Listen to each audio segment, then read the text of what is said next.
चलिए हम journal entry करने से पहले उसकी दो विधि को देखते हैं जो मैंने पहले क्लास में बताया था।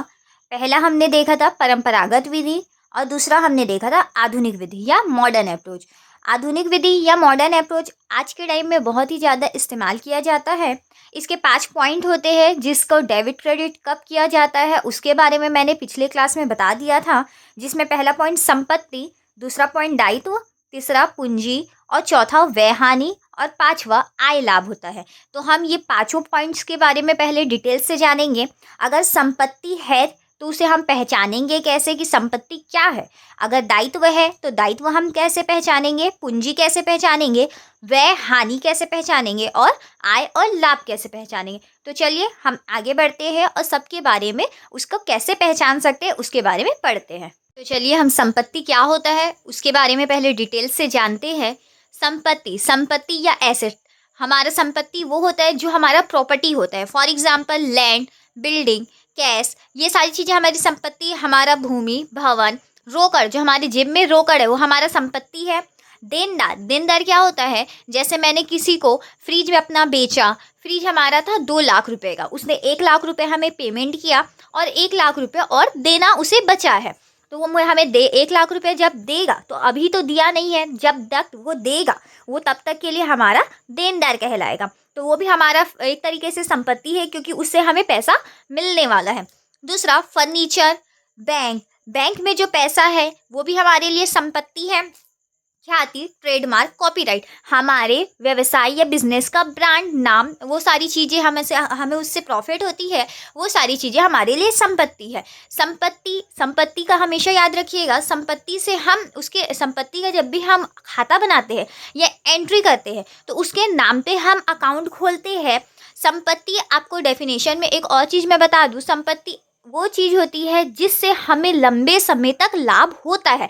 अब फॉर एग्जांपल एक मोबाइल मैंने ख़रीदा, मोबाइल से हमें कम से कम 2-3 साल, एटलीस्ट 4-5 साल लंबे समय तक उससे लाभ होगा। ऐसा तो नहीं है कि मैंने मोबाइल ख़रीदा और वो 2 दिन या 3 दिन में ख़राब हो जाएगा। अगर वो ख़राब भी होता है तो उसके टर्म्स एंड कंडीशन है, हमें दोबारा वो मिलेगा ही। तो ऐसी चीज़ें जिससे हमें लंबे समय तक लाभ हो वो हमारा होता है संपत्ति।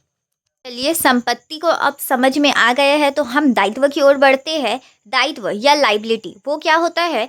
दायित्व मतलब जब हमारे ऊपर कोई जिम्मेदारी होता है कि किसी सामने वाले को पेमेंट करना है। फॉर एग्जाम्पल मैंने बैंक से लोन लिया, अब मुझे बैंक में वापस पैसा चुकाना होगा, तो ये मेरे लिए एक दायित्व बन जाता है कि बैंक में पैसा चुकाना होगा।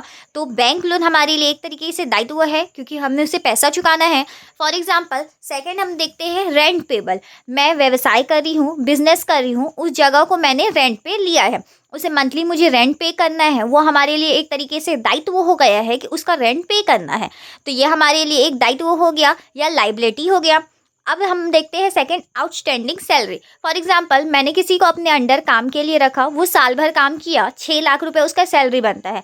अभी मेरे पास केवल 4 लाख रुपए है तो मैंने उसे 4 लाख रुपए पेमेंट किया। 2 लाख रुपए जो मैं अभी पेमेंट करना मेरा बचा है वो हमारे लिए एक तरीके से दायित्व हो गया, लाइबिलिटी हो गया।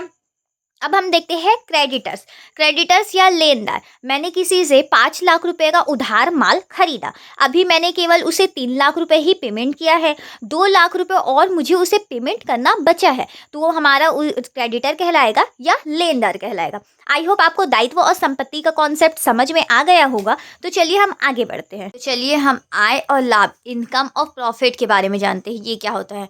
तो जैसे मैंने ये पेन सेल किया 2,000 रुपये का, मुझे 2,000 रुपये मिला, वो मेरे लिए इनकम हो गया। मैंने ये पेन 3,000 का सेल किया, मुझे 3,000 रुपये मिला, मेरे लिए इनकम हो गया।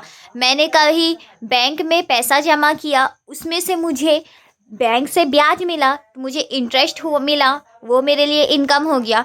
मैंने कहीं पे किसी को सजेशन दिया कि ये घर खरीदो, इतना में इससे बेचो, तो बीच का जो मुझे कमीशन मिला है वो मेरे लिए इनकम हो गया। मैंने किसी को बोला कि ऐसे ITR फाइल करो, मैंने उसे कंसल्टेंसी दी, वो मेरे लिए इनकम हो गया। उसमें से जो मुझे पैसा मिलेगा वो मेरे लिए इनकम हो गया।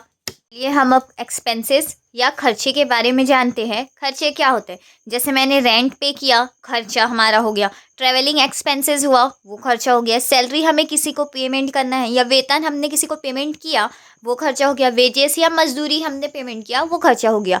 अब आपके मन में सवाल आ रहा होगा, हमने एसेट या संपत्ति में देखा कि मैंने फर्नीचर खरीदा, बिल्डिंग खरीदा, उसके बदले भी तो मैंने पेमेंट किया था, तो वो भी हमारा खर्चा हुआ।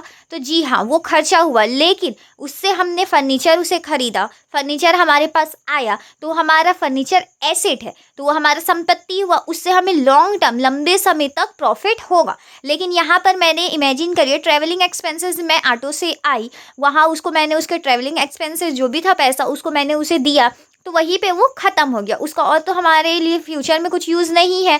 लेकिन उसी की जगह मैंने फर्नीचर खरीदा, एक बार खरीदा, लेकिन उसको लॉन्ग टर्म हम यूज़ कर सकते हैं। तो आई होप आपको खर्चे और संपत्ति के बीच में अंतर पता चल गया होगा, और एक्सपेंसेस, खर्चे क्या क्या होते हैं वो आपको आइडिया हो चुका होगा। जैसे कि अगर मैं एक और एग्जांपल लेना चाहूँ, तो अगर मैं किसी को अपने अंडर काम में रख रही हूँ, उसे मैंने सैलरी पेमेंट किया, वो साल भर काम किया और उसे मैंने सैलरी पेमेंट किया, उसको साल भर का मिल गया, वो ख़त्म हो गया। लेकिन वहीं पे मैंने अगर फर्नीचर खरीदा है, तो वो लंबे समय तक, 2 साल 3 साल एटलीस्ट तो चलेगा ही, तो उससे हमें लंबे समय तक, लॉन्ग टर्म हमें प्रॉफिट मिल रहा है, इसी के लिए वो एसेट में जाता है। पूंजी क्या होता है, कैपिटल, उसके बारे में जानते हैं। पूंजी, पहले आपको मैं एक छोटा सा डेफिनेशन बताती हूँ। पूंजी व्यापार के स्वामी द्वारा, जो व्यापार का ओनर है, मालिक है, उसके द्वारा अगर अपने बिजनेस में कोई पूंजी या पैसा लगा रहा है, तो हम उसे पूंजी कहेंगे। जैसे कि रोहित है, वो व्यापार का स्वामी है, ओनर है, वो अपने व्यवसाय में 2 लाख रुपए का पूंजी लगा रहा है, मतलब वो पैसा लगा रहा है। तो वो जो 2 लाख रुपए का पैसा लगा रहा है, वही पूंजी कहलाएगा। अगर अब आपके मन में सवाल आ रहा होगा, रोहित जो व्यापार का मालिक है, उसके अलावा भी बहुत सारे लोग व्यापार में पैसा लगाते हैं, तो क्या वो भी उसके ओनर या मालिक है? जैसे कि बैंक, जब हमें ज़रूरत पड़ता है और हम अपने बैंक से लोन के रूप में पैसा लेते हैं और अपने बिजनेस में पैसा लगाते हैं, तो क्या पैसा लगा रहा है बैंक, तो वो भी ओनर है या मालिक है? तो नहीं, वो ओनर या मालिक नहीं है। जैसे कि फॉर एग्जांपल, मैं एक एग्जांपल लेती हूँ कि 5 लाख का बिजनेस पे पैसा लगाने की ज़रूरत पड़ी, 3 लाख रुपए रोहित जो उसका मालिक है वो लगा लिया। अब हमें 2 लाख रुपए की और ज़रूरत है, तो हम बैंक से वो पैसा उधार लिए लोन के रूप में और अपने बिजनेस में लगाए, तो वो मिला के 5 लाख रुपए हो गया। तो अब देखिए, जो 2 लाख रुपए है, उसमें जो भी इंटरेस्ट रहेगा, 10% अगर इंटरेस्ट है, ब्याज है, तो उसे 10% के हिसाब से 20,000 रुपये मिलेगा। तो बैंक को केवल एक्स्ट्रा पैसे के रूप में इंटरेस्ट या ब्याज मिलेगा। लेकिन रोहित को अगर प्रॉफिट होता है, तो रोहित को सारे पैसे और प्लस प्रॉफिट भी मिलेगा। तो केवल मालिक के द्वारा या ओनर के द्वारा लगाया गया पैसा ही पूंजी कहलाता है।